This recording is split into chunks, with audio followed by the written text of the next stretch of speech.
First of all, I just wanted to, I would be remiss if I didn't take a moment and just talk a little bit about the Oceanside Health and Wellness Network. As Hans mentioned, I am the coordinator for the network, and they are the sponsor of today's forum. And I know Jerry spoke to it very briefly at the beginning, but the Child Wellness Group action table also finds its home under the umbrella of the Oceanside Health and Wellness Network. Back in 2018, there was a community convening where the whole community came together to talk about what was important in Oceanside and what issues needed to be addressed. And from that, the Child Wellness Group table was born.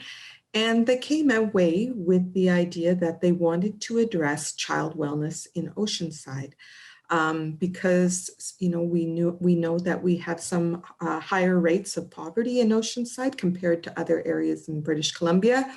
Our EDI results are showing some issues, which I won't get into because Kate's going to take us through all that a little later.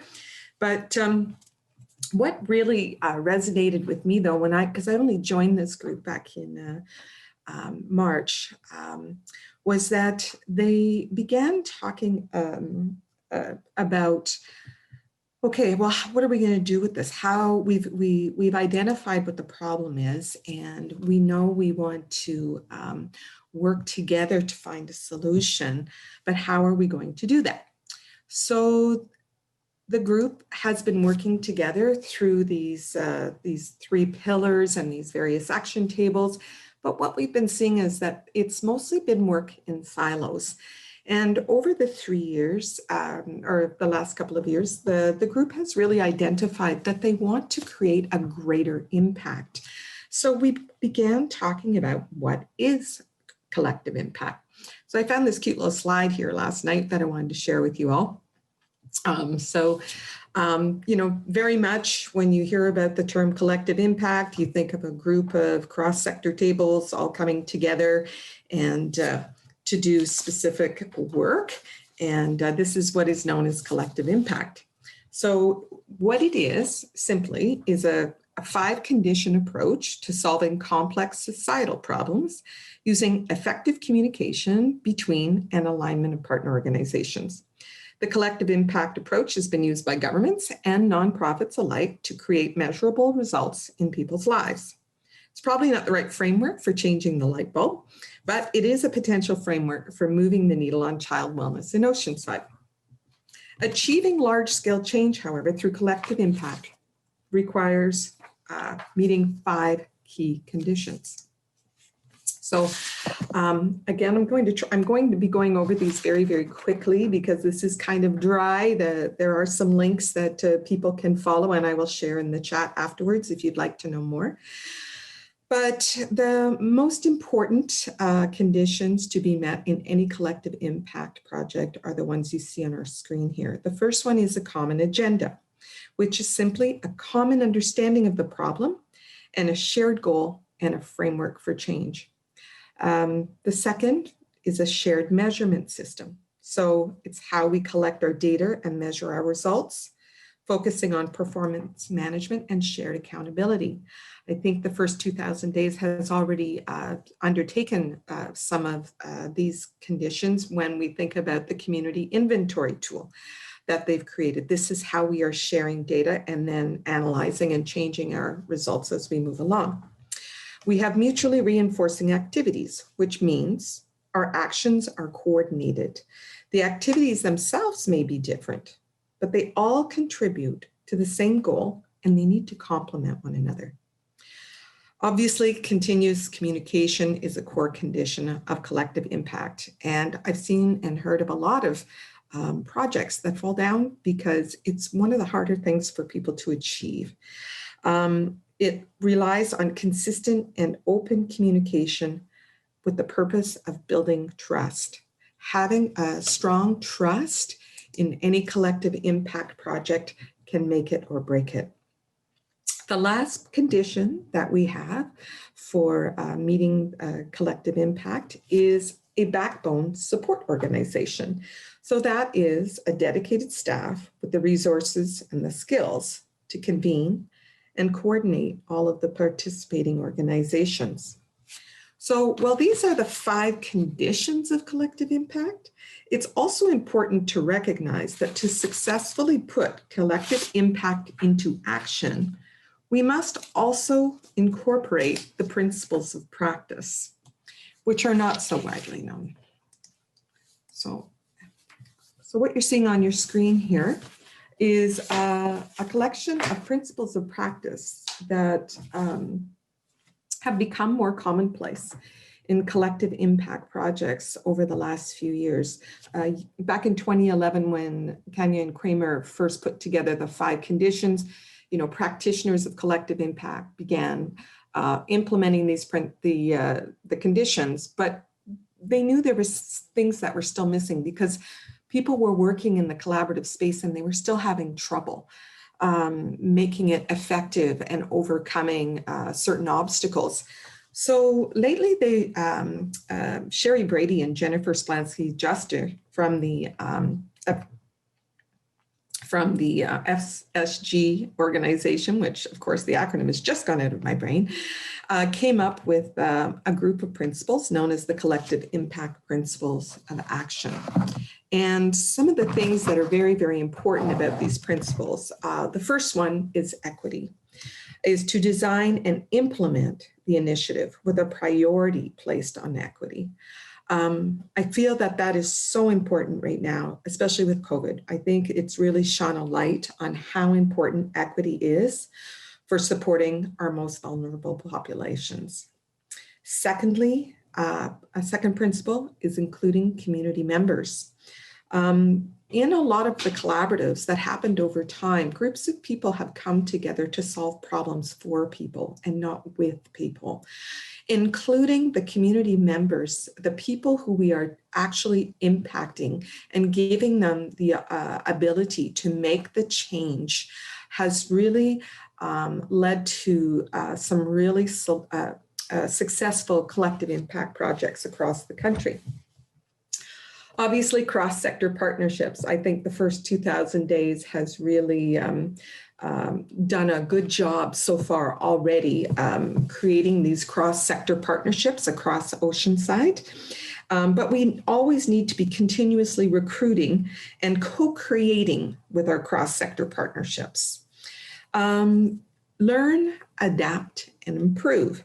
So when we get our community data from the inventory tool or from some of our indicators, that's not enough. It's not enough just to collect the data, but then we have to learn from it, adapt our programs, our policies, our maybe some of our strategic goals, and improve based on the data. As Helen and others are mentioning here this morning, COVID-19 is just changing everything for so many people. So what may have been identified as the priorities 3 years ago when this initiative first came to light may now not be as important. Maybe the food security it has or the trauma. I mean, just the fact that young children and their families are having to deal with so much of the byproducts of COVID in job losses and maybe a loss of income. We can really see that how it will be important for us to learn, adapt, and improve. System leadership. We need to cultivate leaders with unique system leadership skills. Another term I like to use is community champions, and also to include those who can impact social policies. I feel that so often in the collective impact space, we have a lot of frontline workers who end up working on these projects, but so much of the change that has to happen in a collective impact project is usually at the population level. And that requires changing systems. And in order to change systems, we need the people at our leadership tables who can effectively do that. System strategies. We need to focus on program and the system strategies. As I just mentioned, we can keep going in and creating programs to feed children, but maybe we need to think about, why are our children hungry? Maybe we need to be more focused on a poverty reduction strategy overall for our community, to really affect the change that we want to see from this project. And we need to foster relationships, trust and respect across all the participants. That's really important to make it work. And of course, we need to customize for local context. So even though we can borrow ideas and programs from other communities that have been successful, it really will be contingent upon our own local data for us to customize. What you're going to see on your screen here right now is I'm going to have to move this, I think, a little bit, is a governance model that was created by an organization called the Canadian Partnership for Canadians' Health and the Environment. It is known as the Constellation Model of Collaborative Social Change. And when I first came on board and I was talking to Jerry Herkel, who is one of the co-chairs of the Child Wellness Group, he shared with me, he said, Jane, I understand that there's a need for governance, but I really want action. I want to feed the hungry children in our community. That is my goal. And so I know for a lot of people, finding a governance model that works, especially when you've got all these groups and all these action tables and, all our community partners, how do we do this in a way that makes it work? Well, when I came across this governance model, I thought, wow, this could really work for our community. And this is why I am sharing it with you. So what you see on your screen here, just very quickly, is an ecosystem of community partners. So if you look at that, those are called the constellations, if you will. So we have the white circles represent our community partners, our nonprofits, funders, businesses, public agencies, residents, and so on. Down below in blue, in the blue circles, we have our action teams or work groups. And what's really a difference in this model from other models that I've worked on or projects I've worked on is the work groups are formed around ideas and opportunities, not the organizations. This is a really interesting distinction, and I think would give us an opportunity to be more successful if we were to choose a collaborative governance model for the project such as this one. The reason why it's is different is it's a way of organizing a group of interested parties to meet without a need to create a new organization to hold the issue. It is a tool that helps us recognize and become conscious designers in a complex ecosystem of organizational collaboration. But its key attributes, and I think, Jerry, this is where you'll like it, is that it has lightweight governance, it's action-focused teams, and third-party coordination. So as you can see, I've taken the liberty of putting our own community partners and action teams and working groups in the model just to illustrate how this collaborative governance model could be a framework for the first 2,000 days and beyond. So, of course, the 5 elements of collective impact are inherent in this. We have a common agenda still, shared metrics, working groups who are working on the mutually reinforcing activities, a backbone structure, and a leadership table that supports the continuous communication. The 3 things I really wanted to draw people's attention to is that there's only 3 primary elements that make up the model. The stewardship group, or what you can see here on the screen, is the first 2,000 days leadership table. And this group serves the broader collective vision and the strategic direction of the network. And they monitor the overall partnership health. They make sure that the constellations are aligned with partnership purposes or the shared agenda and mutually reinforcing activities. It also determines and provides support to the constellations by convening groups like we are here today, sharing resources, promoting events related to the project. There's a lot more I can say about this. But I would invite you to check out the link. I will also share this. There's a really wonderful article as this model was developed, as I said, for the Canadian Partnership for Children's Health and the Environment. And this was a collaborative that had a shared vision of working together to create a healthy environment for children in Canada. Although the organizations were working on this issue, they were all competing for scarce resources. And I think that's something all of us, that can resonate with all of us. This governance model helped the partnership deal with the problem that many older collaboratives are faced with in the areas of trust and power dynamics. Who's going to be in charge? How are autonomy and diversity preserved? How could they best leverage each other's talents? They brought people together to work on a joint outcome that was action-focused. The constellations handled the service delivery, public education, research, and other tangible social actions. What's great is the leadership is shared between the partners. The model emphasizes the role of the small self-organizing action teams and partners working together on a particular task or issue. The constellations are outwardly focused on public awareness and policy change rather than on the partnership itself. And for me, that was a really, really key feature of this governance model. While serious effort still goes into the core partnership governance and management, decision-making, authority, and resources remain concentrated in the constellations which drive and define the partnership. The leadership rotates fluidly amongst partners, with each partner having a chance to lead a constellation that matches its profile and skills, participate, or even to opt out.